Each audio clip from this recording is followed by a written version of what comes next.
수요일마다 저녁에 수요 우리 예배를 출애굽기 강의, 오늘은 7번째 시간입니다.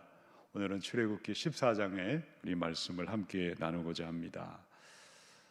출애굽기 14장에서 우리가 하나님이 어떤 분이신지를 찾을 수 있다면 하나님은 어떤 분이실까요? 출애굽기 14장의 하나님 어떤 분이실까요? 홍해의 길로 인도하시는 하나님이시다. 오늘도 하나님은 우리를 인도하시는 인도자가 되시는데 어디로 인도하셨는가? 출애굽기 14장에서는 놀랍게도 홍해, 그 막다른 정말 바닷가로, 앞에는 출렁거리는 홍해 바다가 있고 이제 뒤에는 추격하는 바로의 군대가 쳐들어오고 어디로 피할 길이 없는 막다른 골목으로 인도하시는 하나님이시다. 지금 우리가 예배하는 이 모습이 마치 홍해 앞에 서 있는 이스라엘의 모습이 코로나로 인해서 예배하고 싶어도 드릴 수 없는 이 상황과 너무나 닮아 있다는 것을 묵상하게 되었습니다. 자, 이스라엘 백성들이 홍해 앞에 설 때까지 첫 번째, 두 번째, 세 번째 단계를 거쳐왔습니다. 먼저 출애굽기 12장에서 놀라운 유월절의 은혜를 입었습니다. 유월절은 어린 양의 피를 바름으로 말미암아 죽음에서 구원받은 사건입니다. 죽어마땅한 사람인데 하나님의 은혜에 의하여 양을 잡아서 양의 피를 문설주와 문인방에 발랐더니 죽음의 천사가 패스오브하고 유월하셨다, 통과하였다. 그래서 장자의 죽음의 재앙에서 피를 바름으로 구원받은 것이 유월절의 구원이었습니다. 저와 여러분도 마찬가지입니다. 예수의 피 바름으로 말미암아 어린 양의 보혈로 구원받은 하나님의 자녀가 된 줄로 우리는 믿고 있습니다. 그리스도인들은 피를 바른 사람들입니다. 예수의 피가 있는 자다. 이마에 어린 양의 피 뿌림이 있는 자들이다. 그런데 피가 없는 사람들은, 바로 유월절이 없는 사람들은 그리스도인이라고 할 수가 없는 것입니다. 우리는 피를 바름으로 구원받고 오늘 예배 자리에 예배당에 있던 여러분의 가정에 있던 어디에 있던 우리는 하나님을 예배하고 있는데 이 피 바름의 은혜가 어느 날 갑자기 사라져버린 사람들이 있어요. 구원받은 것이 헷갈리는 일들도 참 많습니다. 우리의 삶에는 어려운 일들, 풀리지 않는 일들이 시마다 때마다 파도처럼 몰려오지 않습니까? 그때마다 피바름의 은혜를 기억하셔야 됩니다. 구원받았던 그날의 감격을 기억하시고 오늘의 문제 앞에서도 내 몸에 예수의 보혈의 피를 바름으로 말미암아 십자가 앞으로 나아갈 때에 형통하다고 교만하지 않고 어렵다고 낙심하지 않고 어떤 경우에도 하나님을 바라보게 하실 줄로 믿습니다. 피를 바른다는 것은 십자가 앞에 날마다 나아가는 것을 의미하는 것이죠. 자, 그래서 출애굽기 12장에서는 유월절의 은혜를 그들은 통과했고, 자, 지난주 출애굽기 13장에 와서는 무엇을 그들은 통과했을까요? 출애굽의 사람이 되라. 그래서 유월절과 함께 무교절을 지키도록 했습니다. 여러분, 애굽은, 이집트는 이스라엘 백성들이 오랫동안 430년 동안 살았던 세상의 문화였습니다. 애굽에 익숙한 생활들, 풍습들, 습관들, 죄악된 습관에서 피바름으로 나서 끝난 것이 아니라 그 자리를 나와야 됩니다. 애굽에 머물러서는 안 되고 애굽을 탈출해야 되는 것이죠. 그것이 출애굽입니다. 그래서 애굽의 노예 상태에서 출애굽하기 위해서 세 가지를 말씀하셨죠. 오리엔테이션. 하나는 성부 하나님을 향해서는 으뜸을 드려라, 초태생을 드려라. 그래서 나의 주인됨을 인정하고 하나님을 가장 최고의 자리에, 으뜸의 자리에 모셔드리는 것이고, 두 번째는 우리는 무교병을 먹는 누룩이 없는 거룩한 삶을, 예수 그리스도의 십자가의 정신으로 구별된 삶을, 거룩한 삶을 하루하루 걸어가는 것이고, 세 번째는 구름기둥, 불기둥을 따라가는, 성령을 따라가는 삶으로 우리를 바로 구별된 삶으로 인도해 주셨습니다. 여러분, 예수 믿는 그리스도인들은 한마디로 말하면 성부 하나님의 주권을 인정하는 사람이고, 성자 예수님의 십자가의 정신으로 거룩하게 살아가는 사람이고, 매일매일 성령의 인도함을 받으며 따라가는 사람이 그리스도인들입니다. 그들이 세 가지 오리엔테이션, 초태생을 바치고 무교병을 먹으며 구름기둥 불기둥을 따라가는 삶이 바로 오늘 저와 여러분이 바로 출애굽의 한 증거요, 출애굽의 오리엔테이션이요, 첫 우리의 출발이었다는 거죠. 자, 6월절을 출애굽기 12장을 통과하고 출애굽기 13장에서 출애굽을 한 다음에 출애굽기 14장에 와서 오늘 우리가 나눌 것은 무엇이죠? 홍해 바다를 이제 건너가야 합니다. 홍해 바다를 건너가야 진정한 그리스도인으로 우리는 성화의 삶을 향해 나아가는 것입니다. 고린도전서 10장에서 바울은 홍해 사건을 무엇이라고 이야기했죠? 세례 사건이다. 홍해 바다에서 옛사람이 죽고 새 사람으로 거듭난 사건이었다. 그렇게 이야기를 했습니다. 그래서 그리스도인들은 유월절에 은혜를 입은 사람들이 출애굽의 결단으로 죄악된 세상에서 떠나온 다음에 홍해 바다를 건너갈 때에 그제부터 바로 세례를 받은 그리스도인들이 되었을 때에 매일매일 자기를 부인하는 자기 부인의 삶을 살아갈 때에 이제 우리는 홍해를 건너면서 새로운 하나님과 동행하는 삶을 시작할 수가 있는 것입니다. 자, 오늘은 출애굽기 14장을 함께 나누려고 하는데요. 자, 간략하게 보면 1절에서 9절까지는요, 홍해 바닷가에 진을 치고 있는 이스라엘이 나와 있습니다. 1절로 2절에서는 이스라엘에게 돌이켜서 홍해 바닷가에 장막을 치라 말씀하시고 3절부터 4절까지는 바로의 마음이 완악하게 만들어서 이스라엘을 추격하게 만듭니다. 5절로 9절까지는요, 바로가 특별 병거 600승을 거느리고 모든 병거를 거느리고 이스라엘을 추격하고 있습니다. 자, 그 다음에 10절부터 20절까지는요, 두려워하지 말라, 가만히 서서 여호와의 구원을 보라라고 말씀하십니다. 자, 오늘 여기에 대해서 우리 집중적으로 함께 나누려고 합니다. 그리고 나서 21절부터 31절까지는 홍해 바다에서 하나님이 영광을 받은 놀라운 사건을 말씀하고 있는 것이죠. 자, 오늘 1절로 2절을 우리 한번 보겠습니다. 출애굽기 14장 1절로 2절을 우리 같이 읽어보십시다.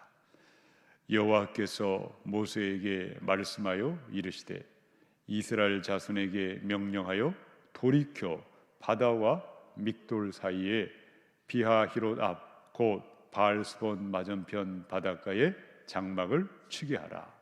바로가 이스라엘 자손에 대하여 말하기를 그들이 그 땅에서 멀리 떠나 광야에 갇힌 바 되었다 하리라. 자, 지금 이스라엘 백성들이 있는 곳은 어디입니까? 홍해가 출렁출렁거리는 홍해 바다 앞에 배가 있는 것도 아니고 그 홍해 바다로 왔어요. 자, 누가 그 길로 인도했을까요? 여호와께서 그 길로 가게 하셨다는 거죠. 1절에 보니까요, 돌이켜라는 말입니다. 옛날 성경에는 돌쳐서, 이 돌이켰다는 것은 바로 원래는 위로 올라가다가 갑자기 하나님이 명령을 내려서 방향을 돌려서 광야길로 밑으로 내려오게 하셨어요. 지도를 보면 그냥 곧장 가면 홍해를 건너갈 이유가 없어요. 홍해를 건너가지 않아도 되는데 잘 나가다가 갑자기 하나님께서 방향을 돌려서 밑으로 내려가라. 그냥 가면 신명기 1장 1절에 하면 바로 10하루 길이었어요. 10하루면 장정들이 갈 수 있는 길이고 200만 명이 이동한다 할지라도 몇 달이면 좋게 갈 수 있는 그런 길이었어요. 이 직선 코스가 있음에도 불구하고 해변길도 있고 술길도 있고 여러 길이 있음에도 불구하고 일부러 하나님은 돌려라, 돌쳐라, 방향을 확 돌려가지고 밑으로 홍해 바다로 인도하셨다는 것입니다. 그래서 어디에 진을 쳤죠? 2절에 보니까 여기서 바닷가에 장막을 치게 하라. 어디에 치라고요? 바닷가에 장막을 치게 하셨다. 이해할 수 없습니다. 근데 하나님이 그렇게 명령하셨어요. 자, 그랬을 때 바로는 어땠을까요? 자, 바로의 마음이 3절부터 4절에 나와 있습니다. 읽어보십시다. 바로가 이스라엘 자손에 대하여 말하기를 그들이 그 땅에서 멀리 떠나 광야에 갇힌 바 되었다 하리라. 내가 바로의 마음을 완악하게 한즉 바로가 그들의 뒤를 따르리니 내가 그와 그의 온 군대로 말미암아 영광을 얻어 애굽 사람들이 나를 여호와인 줄 알게 하리라 하심에 무리가 그대로 행하니라. 아멘. 자, 4절에 보니까요, 내가라는 말이 납니다. 내가는 누구죠? 하나님이십니다. 바로의 마음을 내가 완악하게 하리라. 바로의 마음을 강팍하게 완악하게 만든 사람은 누구라고요? 만든 분이 하나님이라고 말씀하십니다.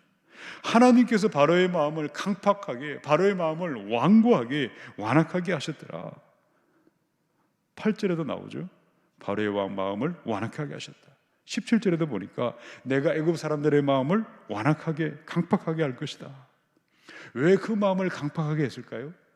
두려워하고 계속 떨었다면, 내 아들이 죽고 온 이스라엘 땅의 장자들의 죽음 때문에 그저 두려워서 너풀어져 있었다면 감히 병거를 이끌고 추격하지 못했을 텐데, 마음이 또 강팍해져서 10가지 재앙을 보고도 또다시 마음이 완악해지고 강팍해져서 이스라엘을 죽이기 위해서 애굽에 있는 모든 최고의 병거 600성 특별 병거를 끌고 그들의 기병대를 끌고 추격하게 되었다는 거죠.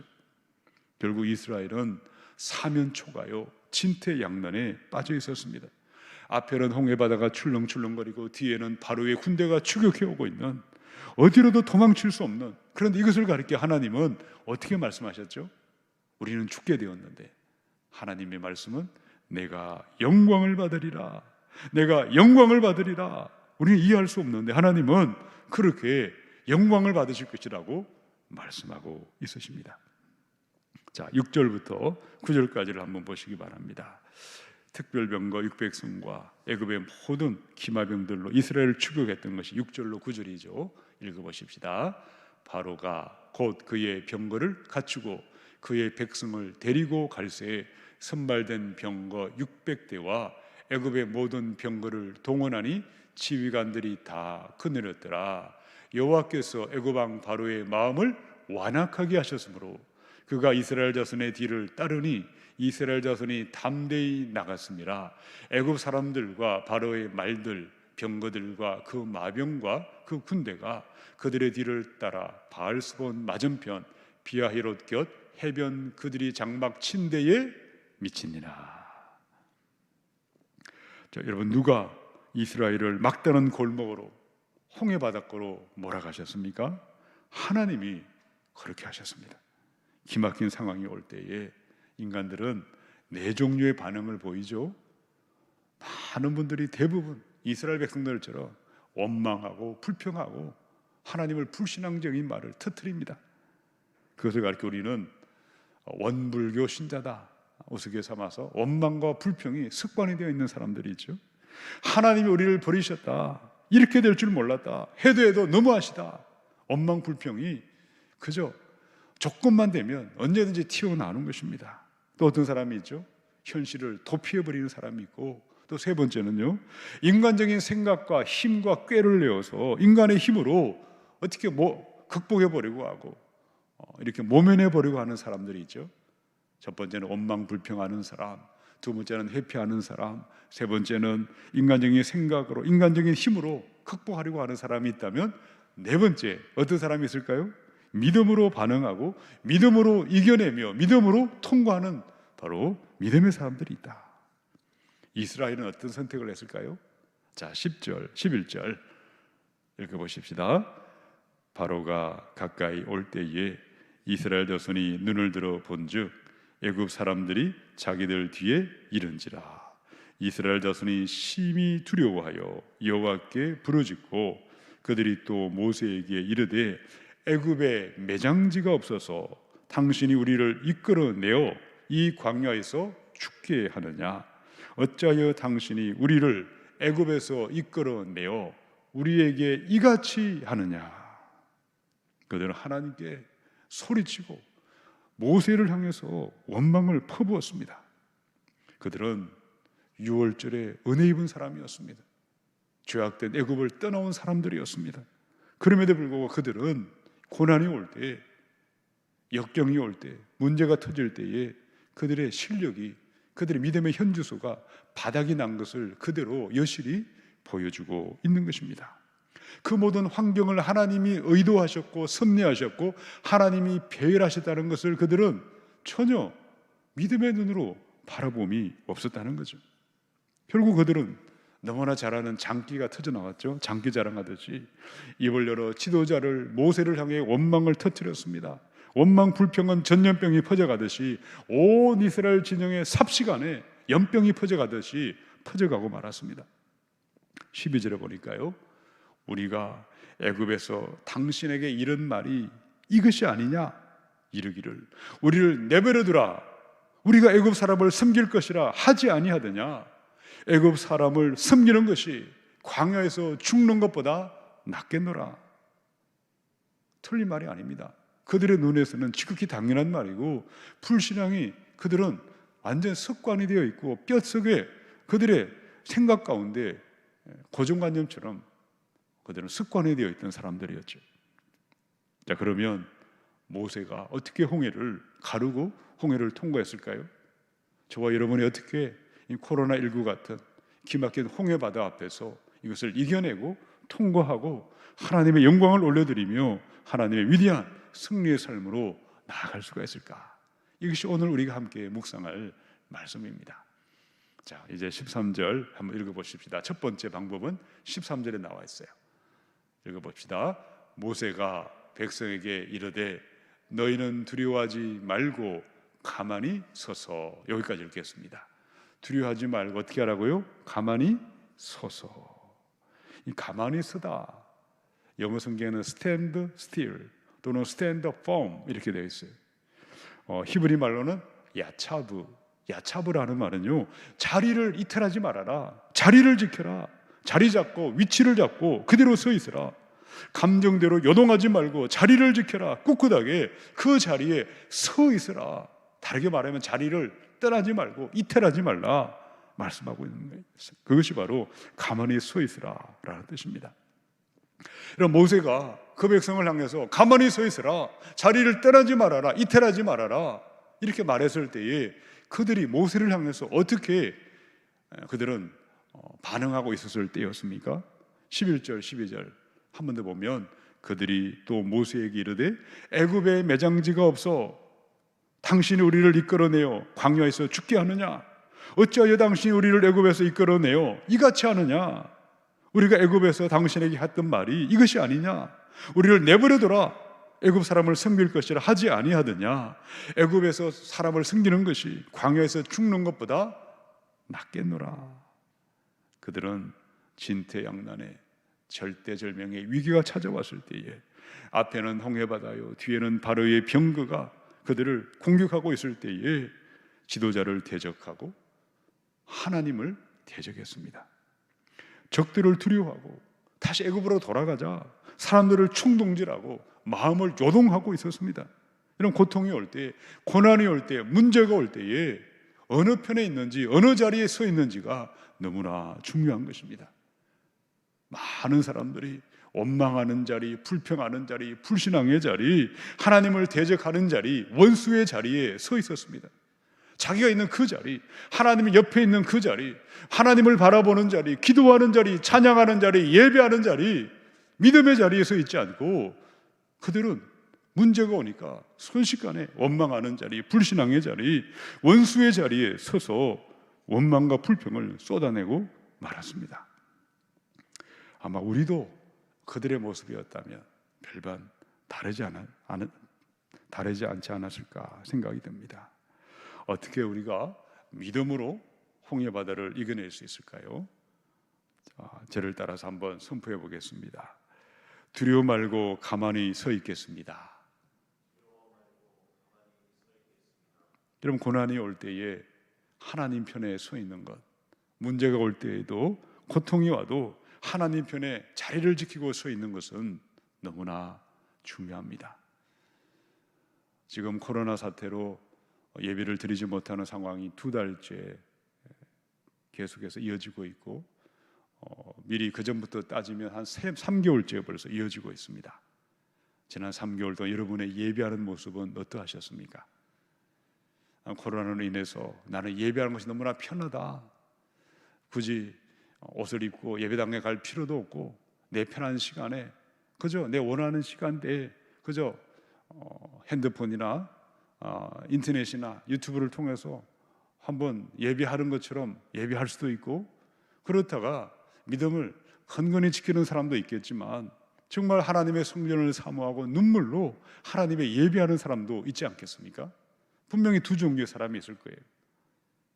홍해바다 같은 코로나 사태가 온 지구를 뒤덮고 있을 때에, 이것이 끝났을 때에 우리의 모습을 보면 믿음이 더욱더 간절한 마음으로 하나님의 성전을 사모하고 정말 바른 믿음으로, 순전한 믿음으로 하나님 앞에 서 있는 사람은 바로 그들은 믿음의 자리, 기도하는 자리, 예배하는 자리, 그곳이 예배당이든 가정이든 골방이든 하나님 편에 서 있었을 때에 바로 그들이 그 모습으로 나타날 것입니다. 그래야지 아니할 때에 원망과 불평하고 불신앙으로 반응했던 그들처럼 넘어진 사람들도 있지 않겠습니까? 오늘 우리의 모습은 어떠한지를 돌아보십시다. 홍해바다가 출렁거리고 바로의 군대가 쳐들어오는 그 상황 가운데도 믿음의 자리에, 기도하는 자리에, 여전히 예배하는 자리에 일정하게 나아가고 있는가? 히브리서 기자가 이 말세에 모이기를 피하는 사람들처럼 하지 말라고 했습니다. 그 날이, 주님 오실 날이 가까우면 가까울수록 더욱더 열심히 모이고 더욱더 하나님 앞에 나아갈 것을 말씀하고 있습니다. 지금은 믿음의 테스트를, 믿음의 연단의 시기가 우리에게 찾아왔습니다. 홍해바다 앞으로 일부러 끌고 가셨어요. 너희 믿음이 어느 정도인지를 보게 하셨어요. 코로나 사태 앞에서 여전히 예배하기를 기뻐하고 있고 말씀 듣기를 사모하고 있고 기도하는 재단이 여전히 내 속에 있는지, 아니면 이제는 너무나 예수 믿는 것이 편하고 이제는 너무나 모든 것이 더 이렇게 이 상황을 즐기고 있는, 혹시 그런 사람이 있다면 우리의 믿음을 돌아보아야 하겠습니다. 자, 두 번째는 어떻게 했을까요? 자, 13절 한 번 더 우리 읽어보겠습니다. 13절, 자, 읽어보십시다. 자, 시작. 모세가 백성에게 이르되 너희는 두려워하지 말고 가만히 서서 여호와께서 오늘 너희를 위하여 행하시는 구원을 보라. 너희가 오늘 본 애굽 사람을 영원히 다시 보지 아니하리라. 첫 번째는요, 스탠드 폼, 바로 야차브, 자리를 이탈하지 말아라. 기도하고 예배하는 자리를 떠나지 말 것을, 자리를 지켜라. 두 번째는 보라, 구원을 보라. 보라는 라라는 말입니다. 주목해라, 바라보아라, 예견하고 분별해 보아라. 여러분, 그들은 무엇을 보았습니까? 원망하고 불평하는 사람들, 믿음의 자리를 이탈했던 사람들은 출렁출렁 넘실넘실거리는 홍해바다를 보았어요. 환경을 보고 절망을 했습니다. 뒤에는 중무장한 애굽의 군대를 보고 두려워 떨었어요. 적들을 보았습니다. 대적을 보았어요. 그리고 이 전쟁 가운데 감당할 수 없는 자신의 연약함과 자기 자신을 보면서 낙담하고 걱정했던 것입니다. 그리고 이런 위기로 몰고 온 하나님을 원망하고 모세를 원망하고 그들은 자기의 처지를 비관하고 있었습니다. 항상 희생양을 찾습니다. 누구를 원망할까? 모세를 향해서 원망할 사람을 찾았다는 거죠. 절망과 위기와 고통이 올 때 믿음의 실력이 드러나는 것입니다. 하나님을 바라보고 하나님을 묵상하지 아니하는 사람들은 절망적인 환경을 묵상하고 대적들을 묵상하고 원망 불평할 사람들을 찾아 스스로 해결할 방법을 걷어차버리고 말았다는 것이죠. 근데 모세는 어떻게 반응했을까요? 히브리서 기자가 모세에 대해서 이렇게 말했습니다. 히브리 11장 27절에서 29절까지 우리 자막을 보고 읽어보십시다. 믿음으로 애굽을 떠나 왕의 노함을 무서워하지 아니하고 곧 보이지 아니하는 자를 보는 것 같이 하여 참았으며 믿음으로 유월절과 피 뿌리는 예식을 정하였으니 이는 장자를 멸하는 자로 그들을 건드리지 않게 하려 한 것이며 믿음으로 그들은 홍해를 육지같이 건넜으나 애굽 사람들은 이것을 시험하다가 빠져 죽었으며. 아멘. 여러분, 믿음으로 모세는 하나님을 바라보았고 믿음으로 홍해와 그 모든 환경을 바라보았습니다. 믿음은 무엇일까요? 믿음은 시선을 말합니다. 믿음이란 고난과 환경과 역경 앞에서 세상의 눈, 사람의 눈, 상식의 눈으로 그것을 보는 것이 아니고 하나님의 시선으로 모든 환경을 바라보고 모든 형편을 바라보는 것입니다. 모세는 믿음의 눈으로 문제 앞에서 하나님을 보았고 믿음의 눈으로 하나님을 신뢰했기에 요동하지 아니했습니다. 백성들은 문제만을 보았기에 그들의 시선은 넘어지고 실족하고 절망하고 말았습니다. 문제가 찾아올 때 우리의 시선은 어떠하십니까? 세상과 환경과 사람을 바라보고 바람에 밀려 요동하는 물결처럼 왔다 갔다 하는 그런 분들은 없으십니까? 믿음의 눈을 들어 주님을 바라봐야 할 줄로 믿습니다. 어떻게 믿음의 눈을 들어 주님을 바라볼까요? 믿음은 들음에서 나고 들음은 하나님의 말씀으로 말미암는다. 매일매일 아침마다 하나님의 말씀을 먹고 말씀을 붙들고 그 말씀을 의지하며 나아갈 때에 그 말씀이 우리를 믿음의 삶으로 환경을 바라보게 하는 것입니다. 연초에 받은 말씀 아직도 붙들고 기도하고 계십니까? 저는 새벽마다 연초에 받은 말씀을 선포하며 하나님 약속대로 될 줄로 믿습니다. 믿고 기도하고 나아가고 있습니다. 오늘도 주신 말씀, 새벽에 주신 말씀, 시간 순간순간 수많은 말씀을 주셨지만 우리는 말씀의 홍수 속에 살면서 말씀을 함부로 대하고 말씀을 믿음으로 반응하지 않습니다. 세상의 눈으로, 환경의 눈으로, 상식의 눈으로 환경을 보고 넘어지고 요동하지 마시고 하나님의 말씀에 서서 말씀을 가지고 믿음의 눈으로 모든 환경을, 우리의 주어진 이 모든 처지와 형편을 바라볼 수 있기를 축원합니다. 이제 세 번째, 이 홍해바다 앞에서 바로의 군대를 수장시키고 홍해바다에서 이김과 승리의 삶으로 들어갈 세 번째 비밀은 14절에 나와 있습니다. 우리 14절 오늘의 말씀에 읽었던 말씀이죠. 본문 말씀이죠. 제가 가장 좋아하는 말씀 중에 한 말씀입니다. 같이 읽어보십시다. 여호와께서 너희를 위하여 싸우시리니 너희는 가만히 있을지니라. 아멘. 너희는 가만히 있을지니라. 가만히 있으라는 말은요, 이스라엘 말로 하라쉬라는 말입니다. 하라쉬. 입을 다물어라. 침묵하라.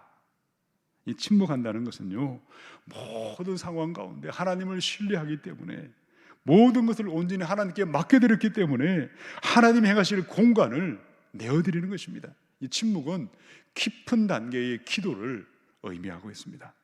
여러분, 기도에는 낮은 단계의 기도도 있고 또 깊은 단계의 기도가 있습니다. 어린아이처럼 하나님 앞에 자신의 소원만을 아뢰고 그저 달라 하는 기도는 낮은 단계의 어린아이의 기도죠. 그런데 이 기도도 너무나 귀합니다. 그 기도로부터 점점 깊은 단계로 나아가는 것이죠. 이 낮은 단계의 기도는 마치 거울을 보는 것 같습니다. 거울을 보면서 자기만 보는 거죠. 자기 문제, 자기 처지, 자기 형편, 내가 처한 고통만 더 크게 보여서 하나님께 계속해서 때를 쓰고 부르짖는 기도로부터 점점 깊은 단계의 침묵의 기도까지 들어가게 되어 있습니다.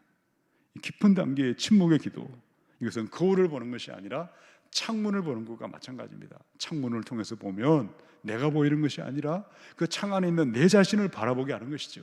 하나님의 시선을 가지고, 하나님의 눈을 가지고 그 안에 있는 내 자신과 나를 둘러싼 모든 환경을 주관하시고 섭리하시고 일하시는 하나님을 보게 하는 것이 바로 침묵하는 기도, 가만히 있을지어다 라고 말씀하신 것입니다.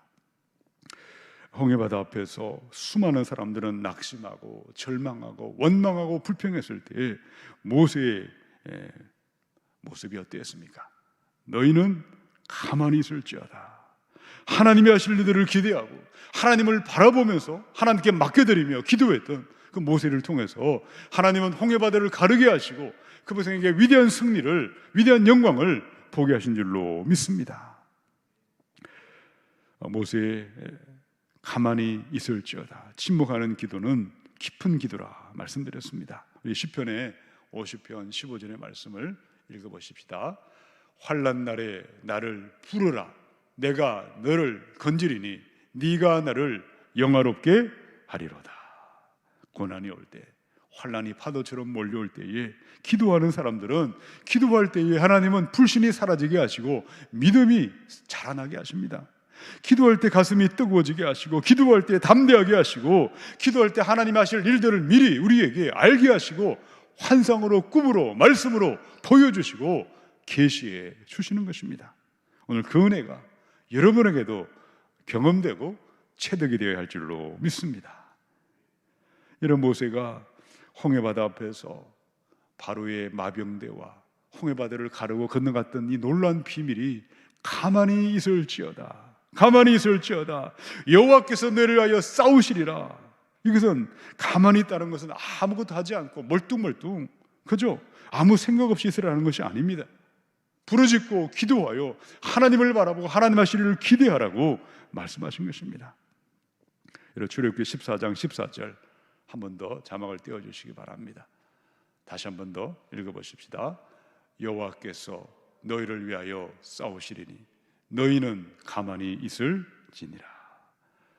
이 말씀을 여러분의 말씀으로 믿으시기 바랍니다. 하나님은 여러분을 위하여 싸우십니다. 하나님은 나를 위하여 싸우시는 하나님이십니다. 나에게 이김을 주시는 여호와 니시의 하나님이, 그 하나님을 바라보고 어떻게 하라고요? 하나님을 바라보고 기도하며 잠잠히 있을지어다. 믿음의 자리를 지키고 기도하는 자리를 지키고 믿음의 눈으로 하나님을 바라보며 부르짖어 기도하여 하나님께 깊은 기도의 단계로 나아갈 때에 반드시 이김과 승리가 임하게 될 줄로 믿습니다. 지나온 목회의 여러 지나온 교회들을 돌아보았습니다. 강남에 있는 작은 지하교회에서 오랫동안 담임으로 목회한 적도 있습니다. 또 부천에 있는 온누리 교회에서도 담당 목사로 담임 역할을 한 적이 있습니다. 이런 목회할 때 가장 힘든 것은 일이 많아서 힘든 것은 아닙니다. 항상 오해와 그리고 없는 말을 지어내는 사람, 없는 말을 퍼뜨리는 사람, 원망 불평을 일삼는 사람, 심하다 때마다 와서 찔러대는 사람, 여러분 그때에 어떻게 해야 될까요? 여호와께서 너희를 위하여 싸우시리니 너희는 가만히 있을지어다. 사람 찾아가서 사람의 마음을 여러분 설득하는 것은 헛수고하는 것입니다. 하나님 앞에 서서 기도의 동아줄을 붙잡고 기도의 재단을 지키고 하나님 앞에 엎드려 나아갈 때에 하나님은 모든 것을 잠잠하게 하시고 모든 오해가 사라지게 하시고 원망불평하는 입을 쳐닫게 하시고 하나님의 승리가, 위대한 승리가 우리가 경험되는 것을, 그것이 바로 목회의 진정한 기쁨이요, 하나님이 하실 일들을, 하나님이 싸우시는 것을 우리가 바라보는 하나님의 축복인 줄로 믿습니다. 그 은혜를 여러분 누리시기 바랍니다. 직장에서 인간관계 가운데 홍해바다 같은 아픔이 찾아올 때에, 코로나 사태가 홍해바다보다 더 힘든 사건이 아닙니까? 그것도 여러분 무엇을 어떻게 하고 계십니까? 누가 나를 도와줄까? 누구를 찾아갈까? 누가 내 속마음을 이해해 줄까? 이리저리 뛰어다니지 마시고 하나님 앞에 기도의 골방으로 들어가셔서 믿음의 자리, 기도의 자리, 예배 자리를 지키시고 말씀을 펴서 하나님을 믿음의 눈으로 바라보시고 부르짖어 기도할 때에 내가 너를 위하여 싸우리니 너는 잠잠히 있을지어다, 위대한 승리를 경험할 때에 그것이 바로 홍해를 건너고 우리의 인생의 장애물을 뛰어넘는 위대한 승리가 거기서부터 임하게 될 줄로 믿습니다. 너무나 구체적인 예를 제가 다 드리고 싶지만 드리면 시험될 분들이 많을 것 같아서 드리지 않겠습니다. 하나님은 우리를 위하여 싸우십니다. 너희는 가만히 있을지어다. 이 비밀을 아는 사람, 밭에 감추인 보화를 발견한 사람들입니다. 그것을 발견할 때까지 우리는 오늘도 믿음의 길을 걸어가야 할 줄로 믿습니다. 고난과 역경과 홍해 바다 같은 시련 앞에 기도의 무릎을 일으켜 세우시고 기도의 골방으로 들어가시고 믿음의 자리를 지키셔서 오늘도 우리 앞에 있는 어떤 어려움을 이겨내며 하나님의 영광을 드러내며 하나님이 하셨다고 하나님께만 영광을 돌려드리시기를 주님의 이름으로 축원합니다.